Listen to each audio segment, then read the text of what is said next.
जीवन अनमोल है। जीवन का कोई पता नहीं पड़ता है कब क्या अंतिम सांस पूरी हो जाए। इसीलिए कुछ अगर आपके निवेश किया हुआ होगा तो कहीं ना कहीं आपके काम आएगा। ठीक है ना।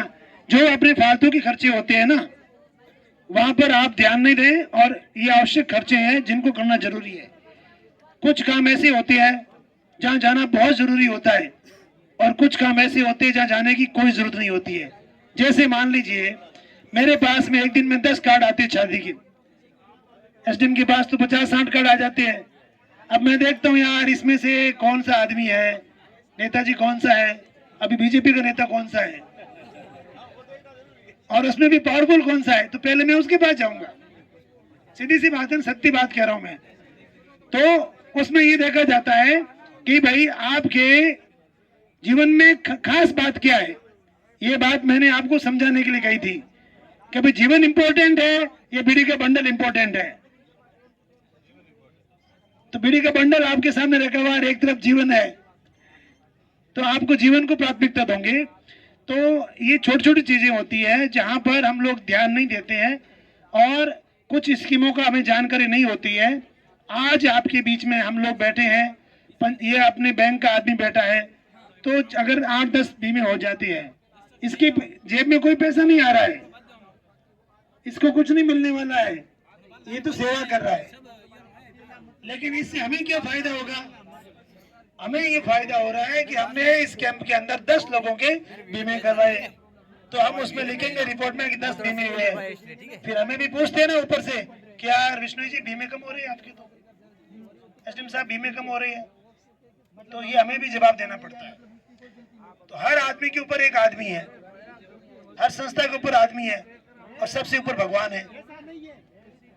इसीलिए भगवान को पूर्ण परमात्मा कहा गया है।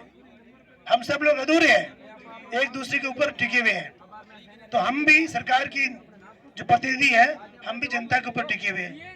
आप लोग अच्छा काम करेंगे तो हमारा अच्छा लगेगा। इसलिए जो सरकार आपके बीच में आई है, सरकार आपके द्वार पे आई है, तो कुछ काम कुछ फायदे लेने चाहिए। तो इसीलिए हम ये कह रहे हैं।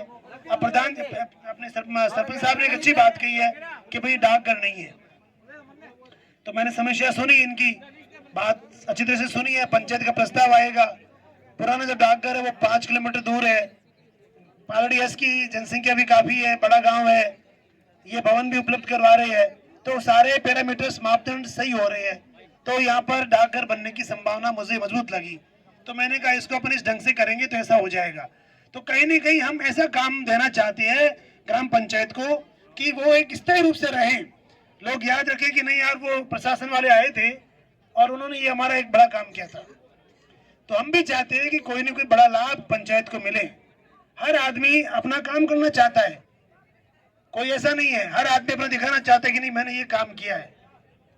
तो लेकिन दिक्कत कहाँ आ रही है, समस्या वहां आ रही है।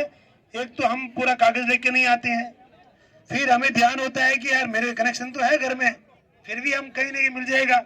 लेकिन आपको ध्यान होना चाहिए कि सारा कागज ऑनलाइन है, तो कहीं ना कहीं आपके वो पता लग जाता है। आजकल चोरियां होती नहीं है, सब डेटा मोदी जी ने ऑनलाइन कर दिया है, तो उसमें ये चीजें हो गई है।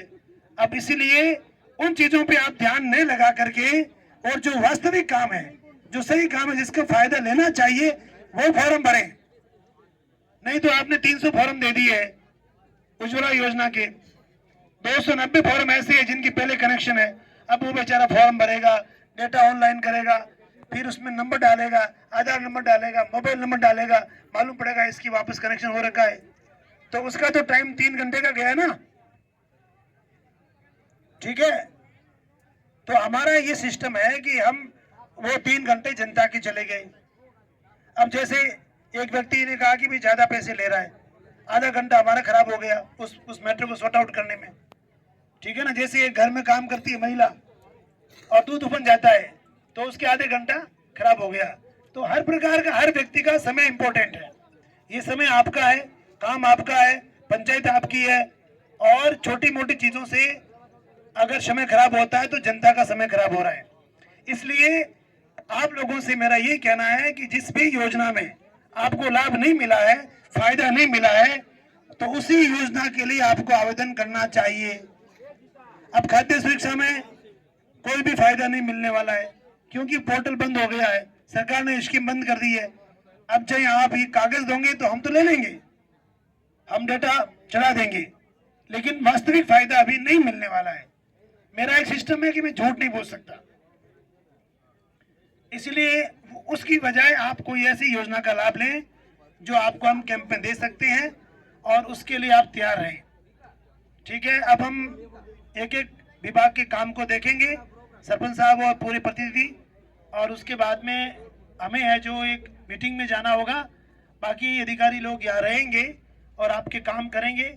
और उसके बाद में भी अगर आपको लग रहा है कि कहीं आपका काम आज होना चाहिए और नहीं हो पा रहा है, तो कल जो अगला कैंप होगा वहां आप आ सकते हो, सबसे पहले एप्लीकेशन दे सकते हो। ऐसा नहीं है कि जिसका काम हो रहा है हम लोग नहीं करना चाहते, ये तो दिमाग से आप बाहर निकाल लेना। कोई भी आदमी, किसी का कोई अगर 19-20 भी है और हमें नुकसान नहीं हो रहा है और आपका काम फायदा हो रहा है, तो हमारे घर से कुछ नहीं जा रहा है, हम उसको फायदा देंगे। जैसे एक महिला अभी हमारे पास आई, उसने कहा साहब कि मेरे बच्चों की पेंशन बंद हो गई है।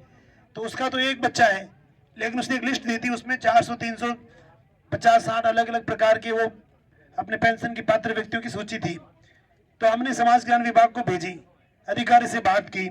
अधिकारी ने कहा साहब कि शिक्षा विभाग की ओर से जो पीओ है वो वहां से उनका सत्यापन करेगा कि बच्चा स्कूल में पढ़ रहा है और बच्चे की उम्र इतनी है, 18 साल का नहीं हुआ है और पढ़ाई कर रहा है, तभी वो पेंशन का वापस फायदा मिलेगा। तो ये कागज पूरा नहीं हुआ है, तो हमने पीओ को कह दिया कि भाई ये डॉक्यूमेंट आप 4-5 दिन में तैयार करवा दें। जो ही वो कागज तैयार करवाएगा उसी पीओ को कह दिया कि आप जाकर के ई मित्र पर और इसको अपलोड कराएं। ई मित्र पे अपलोड होते ही आपको वो